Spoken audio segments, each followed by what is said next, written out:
Graça e paz, irmãos.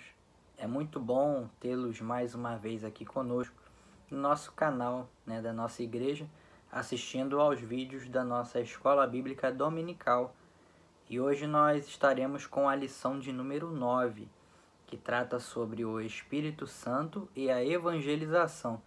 Portanto, a nossa principal missão, o nosso principal objetivo como cristãos, como salvos em Cristo, como dispenseiros da multiforme graça de Deus, é esse: evangelizar, apregoar o Evangelho de Cristo Jesus que um dia nos alcançou para a glória de Deus. Na última aula, a aula de número 8, nós falamos sobre o Espírito Santo e o processo de salvação. Se você não assistiu tanto a aula 8 quanto as anteriores, é só você clicar aqui do lado, você terá os outros vídeos disponíveis para você poder assistir e estar aí por dentro de todo o conteúdo que temos ministrado, até esse momento. Essa aula ela vai ser um pouco diferente. Eu vou basicamente ler todo o conteúdo do texto para podermos otimizar o nosso tempo, porque ele trata a respeito do crescimento da igreja, como igreja mesmo, de cada membro, de cada cristão. Então, como trata de um assunto histórico, e em ordem cronológica, nós faremos a leitura tanto do texto da revista quanto dos versículos bíblicos, em ordem. Então, para poder facilitar o seu entendimento e que a gente consiga, finalizar mais essa aula para abençoar a sua vida. Amém? O texto áureo, portanto, o texto principal da lição, encontra-se no livro de Atos 16, versículo 9, que diz o seguinte: E Paulo teve de noite uma visão, em que se apresentou um homem da Macedônia, ele rogou dizendo: passa a Macedônia e ajuda-nos. É um texto altamente curto, simples, mas é um texto de caráter missionário, com uma mensagem, de pedido de socorro, de ajuda das pessoas que precisam de ouvir a palavra de Deus, que precisam que o agente, que o embaixador do reino de Cristo se apresente. E esse peso, era sobre a vida de Paulo, de Tiago, de João, de Pedro, e hoje pesa sobre nossas vidas também de igual modo. Então as pessoas carecem de ouvir da palavra de Deus e nós somos comissionados a apregoá-la. O texto básico encontra-se no Evangelho de Mateus, no capítulo 28, versículos 16 ao 20. Evangelho de Mateus 28, do 16 ao 20, diz assim: E os 11 discípulos partiram para a Galiléia, para o monte que Jesus lhes tinha designado. E quando o ouviram, o adoraram, mas alguns duvidaram. E chegando-se Jesus, falou-lhes, dizendo: É-me dado todo o poder no céu e na terra. Portanto, ide, fazei discípulos de todas as nações, batizando-os em nome do Pai, e do Filho, e do Espírito Santo, ensinando-os a guardar todas as coisas que eu vos tenho mandado, e eis que estou convosco todos os dias, até a consumação dos séculos. Amém. Esse texto também é chamado de a grande comissão, que o Senhor Jesus disse que é dado a ele todo o poder no céu e na terra, e ele, que no primeiro momento chamou as pessoas para aprender dele, agora, depois de tê-las capacitado e continuará nesse processo de capacitação, ele envia. Então primeiro vai-se a Cristo e depois Cristo envia. Depois que conhece, depois que é revestido, do poder que vem do alto, do poder do Espírito Santo. E mais uma vez, essa é a tarefa, essa é a missão principal da igreja, ir por todo mundo, pregar o evangelho a toda criatura. Alguns vão realmente, literalmente, por todo mundo, mas a grande maioria não vai. Mas é pregar o evangelho por onde quer que esteja, na sua rua, para o seu vizinho, sua faculdade, sua escola, seu trabalho, enfim. Todo local é um campo missionário, porque em todo local existem pessoas que não ouviram falar a respeito do evangelho ou não ainda tiveram a oportunidade, de que alguém, por revelação do Espírito Santo de Deus, apresente a verdade. Conhecereis a verdade e a verdade vos libertará. E a verdade é Cristo Jesus. Ele mesmo disse: eu sou a verdade, o caminho e a vida. Amém? Nossa introdução. A palavra grega promessa quer dizer anúncio, e dessa raiz vem evangelho, que quer dizer boas notícias ou boas novas, e finalmente evangelizar, que é anunciar as boas novas, anunciar, né, as boas notícias, ou seja, anunciar o evangelho de Jesus Cristo, o evangelho do reino de Deus, que uma vez foi pregado a mim e a você, e agora você tem total condição em Cristo de apregoar, né, essas boas novas de salvação para aqueles que andam perdidos no mundo. Anunciar as boas novas está no coração de Deus, que se inclina para o pecador perdido, ou seja, Deus quer sempre, né, restaurar o relacionamento com o homem caído, o homem que vive uma vida de pecado, mas é Deus quem quer dar, né, a transformação que passa por Cristo Jesus. Deus quer dar uma nova vida e Jesus disse que dá essa nova vida de uma forma abundante. Deus, nos altos céus, contempla o homem longe de seu aprisco, como a ovelha da parábola de Lucas. Se você ler o capítulo 15 de Lucas, mais precisamente os versículos 3 ao 7, você terá essa parábola, né, da ovelha desgarrada, da ovelha perdida. Então Deus, como nosso pastor, né, como Davi disse, o Senhor é meu pastor, nada me faltará. Então Deus, no papel de pastor, olha para a terra e vê muitas ovelhas perdidas, longe de seu aprisco. Essa é a visão que Deus tem quando olha para o mundo, para as pessoas perdidas do caminho de salvação. Jesus veio e consumou o plano para salvar o homem, morrendo no Calvário. E Jesus ordenou que as boas novas fossem proclamadas a todos. Deus não faz acepção de pessoas.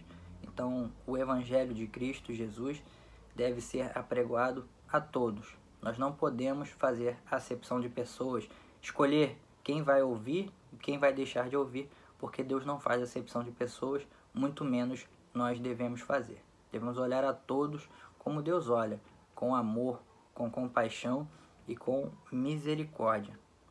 Para executar essa tarefa, o discípulo precisa de poder.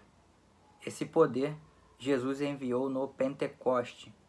E o soldado da cruz, ou seja, nós, cheios do Espírito Santo, proclamaram a mensagem de vida e salvação. Acompanhemos, pois, a marcha do evangelismo ordenado por Jesus sob a direção do Espírito Santo, como lemos no livro de Atos. Então nós faremos leitura de alguns versículos, na verdade muitos versículos, principalmente do livro de Atos, que é a construção, né, o caminho da igreja pelos seus próprios passos, né, cada indivíduo, mas todos os passos guiados pelo Espírito Santo de Deus. Nós temos aprendido que sem o Espírito Santo de Deus não é possível fazer a obra de Deus. Então a obra de Deus só se faz com o auxílio, com a capacitação e o poder do Espírito Santo de Deus. Primeiro tópico: antes do dia de Pentecoste. Antes do Pentecoste, né, historicamente falando, Jesus evangelizou. Em Mateus 4:23, diz que Jesus percorria toda a Galiléia, ensinando, pregando e curando. Mateus 4:23. E percorria Jesus toda a Galiléia, ensinando nas suas sinagogas e pregando o evangelho do reino e curando todas as enfermidades e moléstias entre o povo. Lucas 8:1 mostra Jesus percorrendo todas as cidades e povoados. E aconteceu depois disso que andava de cidade em cidade, de aldeia em aldeia, pregando e anunciando o evangelho do reino de Deus, e os 12 iam com ele. Em Mateus 10:5, temos o Filho de Deus enviando os 12 com a mensagem exclusiva aos filhos de Israel. Mateus 10:5. Jesus enviou estes 12 e lhes ordenou, dizendo: não ireis pelo caminho dos gentios, nem entrareis em cidade de samaritanos.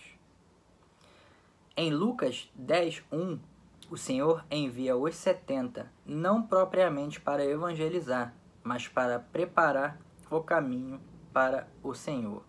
Lucas 10:1. E depois disso, designou o Senhor ainda outros 70 e mandou-os adiante da sua face, de 2 em 2, e todas as cidades e lugares onde ele havia de ir. Então eles foram para preparar o caminho, né?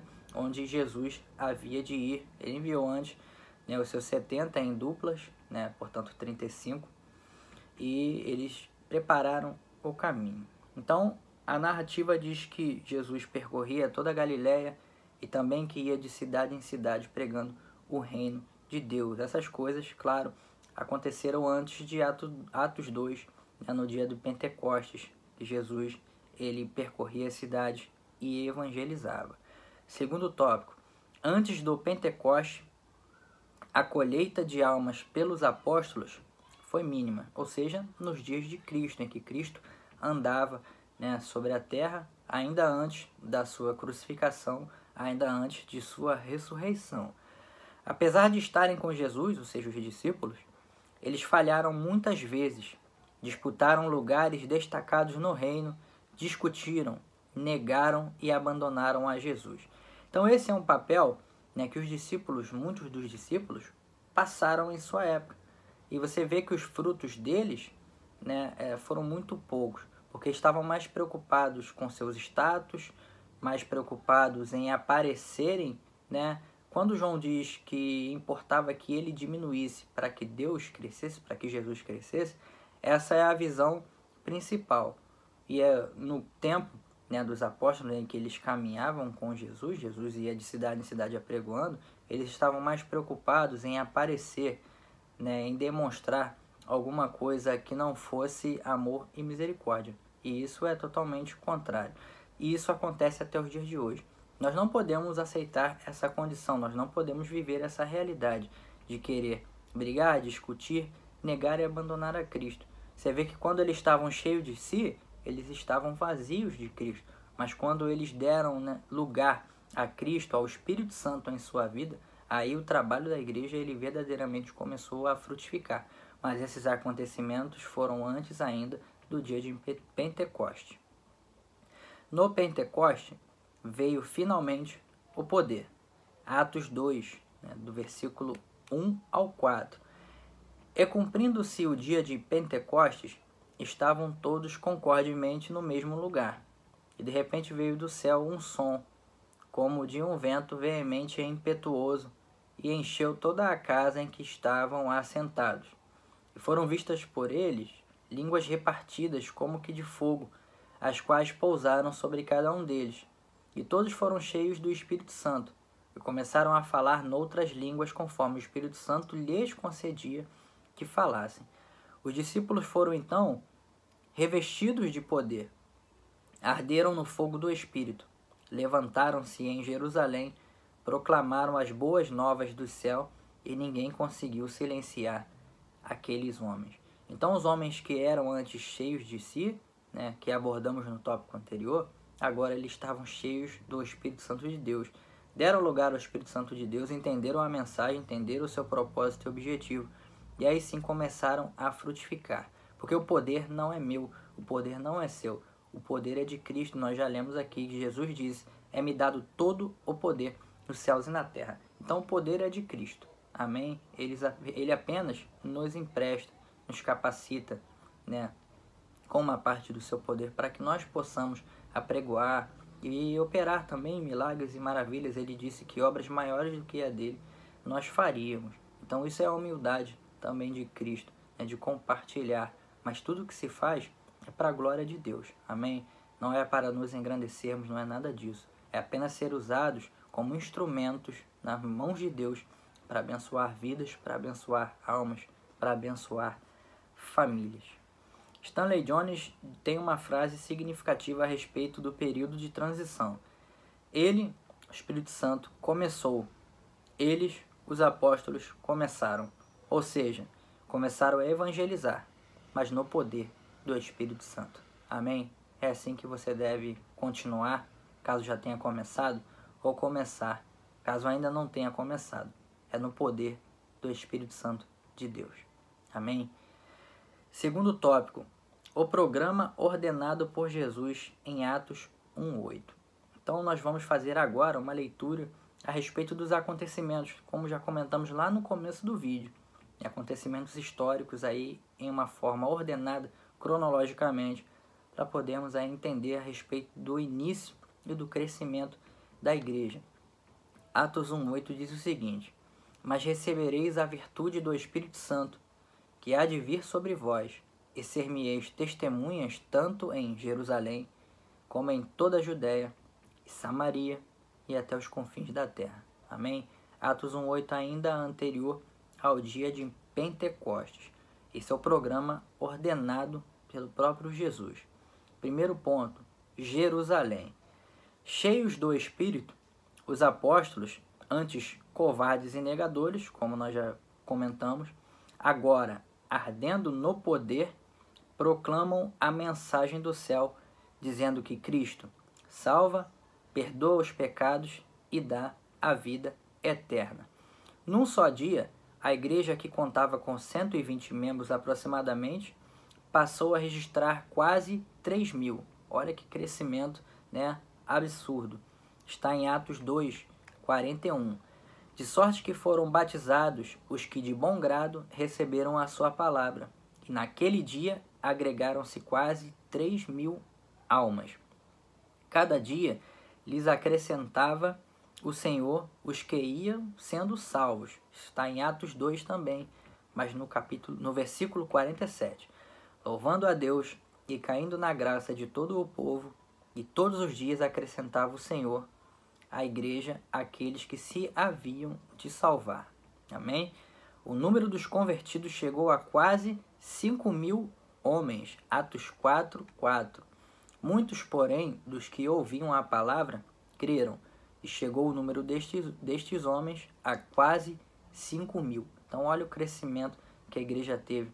Aí de 100, 120 aproximadamente, para quase 5.000. É só pelo poder, pela graça, pela manifestação do Espírito Santo de Deus no corpo, no seio da igreja, que esse crescimento, ele é possível. A multidão dos remidos crescia mais e mais. Atos 5:14. E a multidão dos que criam no Senhor, tanto homens como mulheres, crescia cada vez mais. E o número dos discípulos se multiplicava. Atos 6, do 1 ao 7. Mas vamos ler só o 7.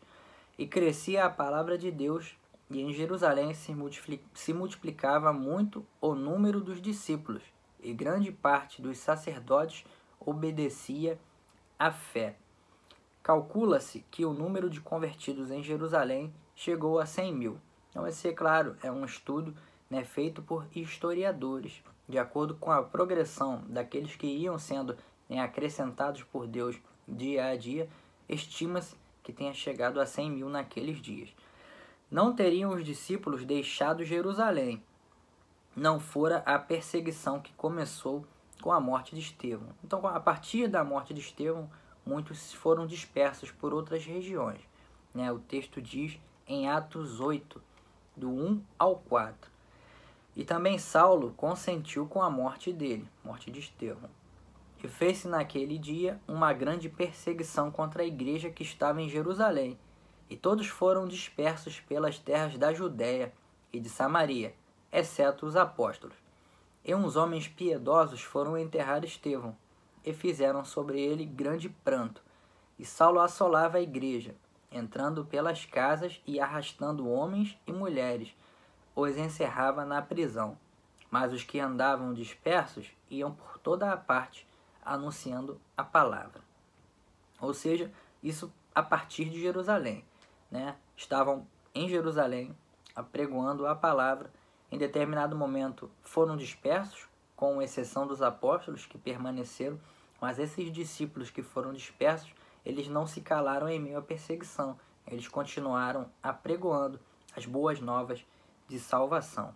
Então, a partir de Jerusalém, cumprindo-se o que foi dito em Atos 1:8, segue-se, depois de Jerusalém, toda a Judéia. Saindo de Jerusalém, premidos pela perseguição que começou com o apedrejamento de Estevão, os discípulos se espalharam por toda a Judéia, como lemos em Atos 9, versículo 31. Assim, pois, as igrejas em toda a Judéia e Galiléia e Samaria tinham paz, e eram edificadas e se multiplicavam, andando no temor do Senhor e consolação do Espírito Santo. Atos 9:32 diz que Pedro ia por toda parte, chegando em Lida. E aconteceu que, passando Pedro por toda parte, veio também aos santos que habitavam em Lida, e foi até Jope. Atos 9:38, 39. E como Lida era perto de Jope, ouvindo os discípulos que Pedro estava ali, lhe mandaram 2 homens, rogando-lhes que não se demorasse em vir ter com eles. E levantando-se Pedro, foi com eles, e quando chegou, o levaram ao quarto alto, e todas as viúvas o rodearam, chorando e mostrando as túnicas e roupas que Dorcas fizera quando estavam com elas. E por divina orientação, chegou a Cesareia. Em Atos, no capítulo 10, você pode ler nessa passagem de Pedro em Cesareia. É claro que poucos minutos antes, nós lemos na Bíblia, aqui na nossa lição, de que os que foram dispersos foram os discípulos, mas os apóstolos, ou seja, aqueles 11 que Cristo havia separado, ainda não haviam deixado Jerusalém. E aqui nós lemos que Pedro caminhou por outras cidades, outras regiões, porque o texto de Atos 9 é mais para frente no tempo. Então, passado algum tempo, claro, os apóstolos também saíram de Jerusalém apregoando a palavra de Deus. No primeiro momento, permaneceram mesmo com a perseguição, mas após isso, eles seguiram apregoando a palavra, e foi isso que Pedro fez. Aproximadamente aí até o capítulo 10, 11 do livro de Atos, é muito mais focado no ministério de Pedro do que no ministério de Paulo, que viria a ser mais enfatizado a partir desses capítulos 11, 12, enfim, na sequência. Sobre Atos 10, e aí fica para você como dever de casa, estar trazendo a leitura de Atos capítulo 10, a passagem de Pedro por Cesareia. Mas aconteceram alguns fatos que merecem destaque. Pedro teve a visão de um lenço com animais de todas as espécies. E aí Deus trazendo para Pedro animais que eram tidos como imundos pelos judeus, e uma voz que dizia: Pedro, mata e come. E Pedro se negava porque eram imundos para os judeus. E Deus diz para Pedro não tornar impuro aquilo que Deus tornou puro, que Deus santificou. Claro, estava trazendo uma mensagem a respeito dos gentios, que a palavra primeiramente foi pregada aos judeus, mas o plano de Deus é a salvação de toda a terra. Então não só o judeu, mas do judeu e também do gentio. Lá no Gênesis já havia uma palavra a respeito disso a Abraão, que em Abraão, em ti, serão benditas todas as famílias da terra. Então o plano de Deus sempre foi salvar a todos. Como já dissemos aqui, como a Bíblia deixa claro, Deus não faz acepção de pessoas. O centurião Cornélio recebeu a mensagem através de um anjo e mandou chamar Pedro, que estava em Jope. Pedro foi, anunciou a Cornélio e a sua casa a mensagem do Evangelho. Cornélio e todos de sua casa se converteram ao Senhor e foram batizados no Espírito Santo, antes de receberem o batismo nas águas. Com a conversão de Cornélio, completa-se a pregação na Judéia e abre-se a porta da salvação aos gentios. Então, Cornélio, gentio, centurião, batizado pelo Espírito Santo de Deus. Então, aí estava claro para todos de que Deus derramaria do seu Espírito sobre toda a carne, como havia já profetizado Joel. Então, é sobre toda a carne. Amém? Não só aos judeus. Então, aqui os gentios também recebendo a porção do Espírito Santo, ou seja, todos. Depois de Jerusalém, e de toda a Judéia, Samaria. Os prováveis 100.000 membros da igreja de Jerusalém, dispersos pela perseguição iniciada com a morte de Estevão, espalham-se por todo Israel pregando a palavra. Atos 8, o versículo Atos 8:4. Você pode ler na sua Bíblia. Filipe, um dos 7 diáconos, desceu a Samaria e ali anunciou a Cristo, em Atos 8:5. E descendo Filipe à cidade de Samaria, lhes pregava a Cristo. E os samaritanos atenderam à pregação de Filipe. Versículo seguinte, Atos 8, versículo 6. E as multidões unanimamente prestavam atenção ao que Filipe dizia, porque ouviam e viam os sinais que ele fazia. A palavra de Filipe foi pregada com sinais. Espíritos imundos saíam gritando, paralíticos e coxos eram curados. Versículo seguinte, versículo 7. Pois que os espíritos imundos saíam de muitos os que tinham, clamando em alta voz, e muitos paralíticos e coxos eram curados. E lembremos-nos de que os judeus e samaritanos se odiavam e se hostilizavam. O evangelho derrubou barreiras. Havia uma briga aí histórica entre judeus e samaritanos, mas mais uma vez Deus, Cristo, foi enviado para quebrar barreiras e preconceitos. Mais uma vez, a palavra de Deus deve ser apregoada a todos, independente de qual nação seja, de qual cultura, independente de cor da pele ou qualquer tipo de separação que o homem crie. Para Deus isso não tem valor, não tem peso algum. Pedro e João confirmaram o trabalho de Filipe em Samaria. Aí Atos 8, 14 e 25, você também pode ler, tá, na sua casa, para entender todo esse contexto da pregação em Samaria. E depois de Samaria, vem até os confins da terra, finalizando o que Jesus nos deixou claro em Atos 1,8, que é o nosso tópico, até os confins da terra. Filipe, dirigido pelo Espírito Santo. Ele estava sob as chamas de um poderoso avivamento em Samaria, quando, inexplicavelmente, o Espírito Santo o arranca dali e o envia ao deserto. O Espírito de Deus tem razões que excedem o nosso entendimento. Então nós sabemos que tudo que o Espírito Santo faz, movido por sua própria vontade, e tudo que ele faz é visando o fim proveitoso. Onde ele te leva, o que ele te ordena fazer, é porque você será útil e importante em determinado lugar, executando determinada tarefa. Filipe ouviu a voz do Espírito, obedeceu e foi ao deserto. Encontrou-se com o eunuco, ministro da fazenda da rainha Candace, da Etiópia. Com o livro que o alto funcionário lia, ou seja, o livro do profeta Isaías, Filipe anunciou a mensagem ao ilustre viajante. O eunuco creu em Jesus e foi batizado, e desse modo o evangelho entrou num país africano, portanto, gentio. E essa semente frutificou durante séculos nesse país. Então olha que importante foi Filipe dar ouvido ao Espírito Santo. Ele apregoou a palavra de Deus a um eunuco, portanto a um africano.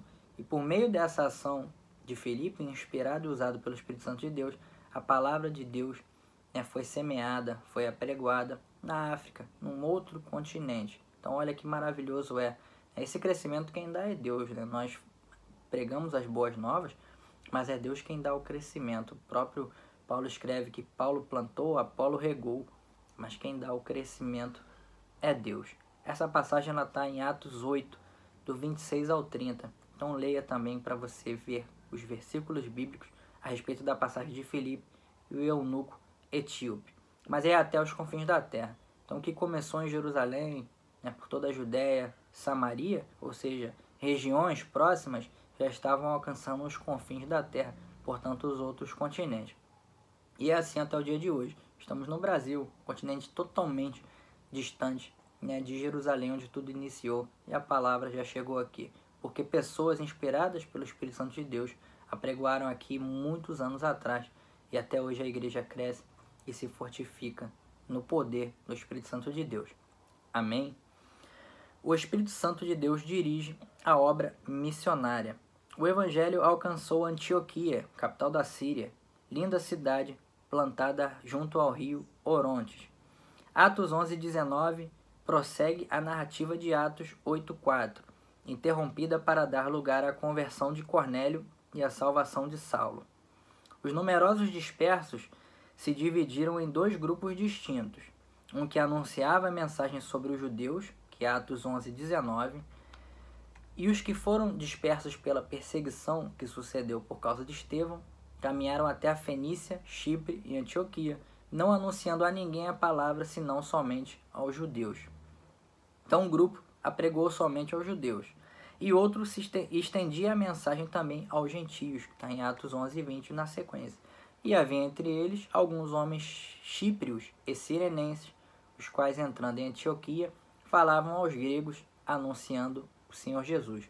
Os gregos também, quando vem trazendo o que foi pregado aos gregos, não necessariamente somente nem a quem nasceu na Grécia, mas também faz alusão aos gentios, aos outros povos que não judeus.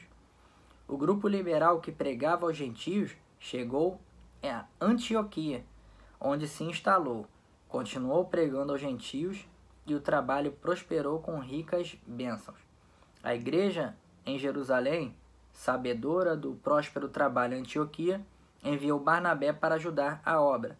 Barnabé era um homem cheio do Espírito Santo, né? Atos 11, 24, porque era um homem de bem e cheio do Espírito Santo e de fé, e muita gente se uniu ao Senhor. Então, a respeito de Barnabé, a Bíblia traz esse testemunho, que era um homem cheio do Espírito Santo.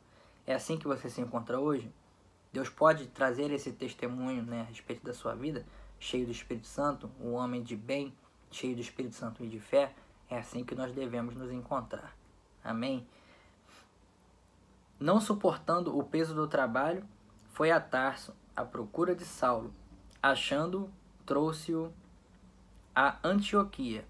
Barnabé e Saulo, durante o ano, estudaram com a igreja a vida de Jesus. Falaram de Cristo. Tanto falaram de Cristo que os discípulos foram pela primeira vez chamados de cristãos. Atos 11, 26.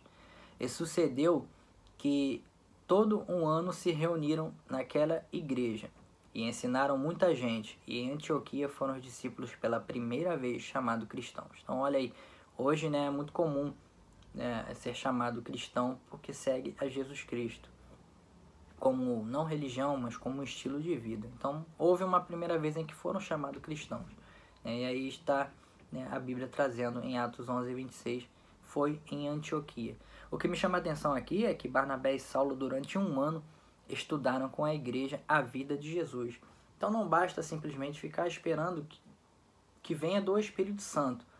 O Espírito Santo é parte fundamental e necessária, mas nós precisamos também estudar. Nós precisamos, cada dia mais, meditar na palavra de Deus, ler os textos, o conteúdo que Deus nos deixou. A Bíblia foi deixada, é um livro, e o livro você só entende se você ler. Então é necessário que se estude, é necessário que busque de Deus revelação e saber o que se deve falar. O Espírito Santo colocará em nossos lábios as palavras corretas a respeito daquilo que nós lemos. Então eu preciso ler a palavra de Deus. Como eu vou falar de algo que eu nunca li? Preciso estudar a vida de Cristo, como fizeram Barnabé e Paulo. Enquanto os irmãos jejuavam, oravam e trabalhavam, o Espírito ordenou: separai-me agora Barnabé e a Saulo para a obra que os tenho chamado. Isso está lá em Atos 13, 2. Ou seja, o próprio Espírito falou. Ele designou Barnabé e Saulo para uma obra que ele tem chamado. E é assim, mais uma vez, o Espírito Santo é uma pessoa. Nós estamos estudando a pessoa e a obra do Espírito Santo de Deus. É o título da nossa revista. Então, o Espírito Santo de Deus, ele tem vontade própria. Então, ele quem direciona, né, as pessoas, ele quem direciona os fatos. Nós precisamos, como esses homens, estar atentos e sensíveis ao que o Espírito Santo diz, né, para nós.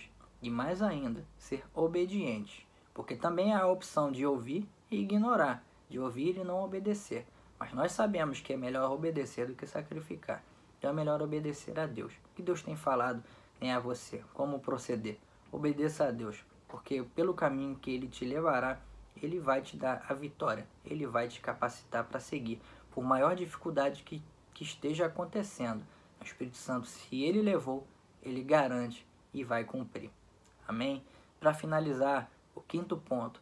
Características da obra do Espírito em missões. A igreja obedeceu à voz do Espírito, enviando os primeiros missionários para a obra. Estes homens dos quais nós lemos foram os primeiros missionários para a obra. Na primeira viagem missionária, visitaram Salamina e Pafos, na ilha de Chipre. Chegaram a Antioquia da Pisídia, Icônio, Listra e Derbe.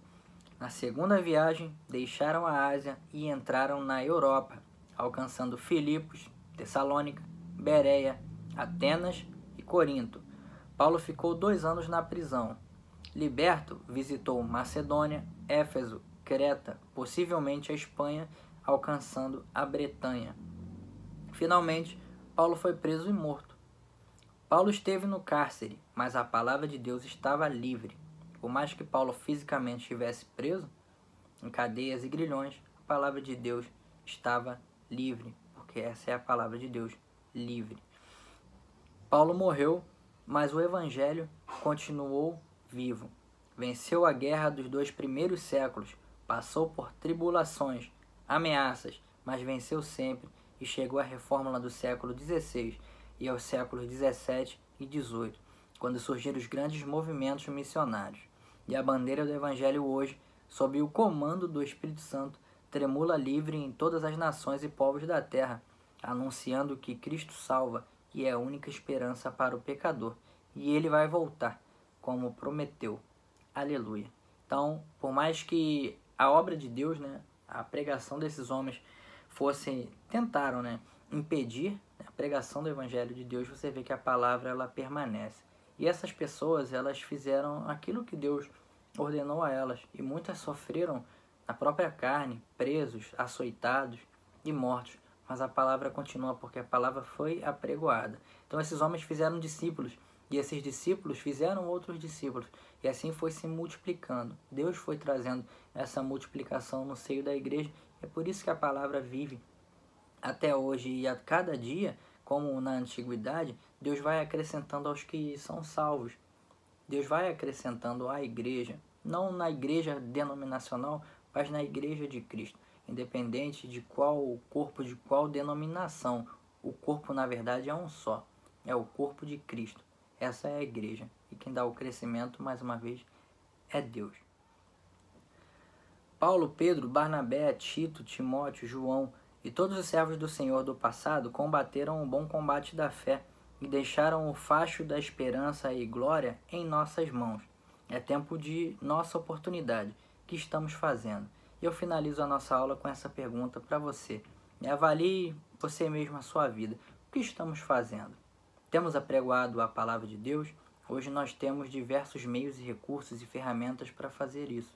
Esse próprio vídeo, né, que está sendo gravado pode alcançar milhares de pessoas no mundo todo, uma facilidade que essas pessoas não tinham em sua época e nem por isso desistiram.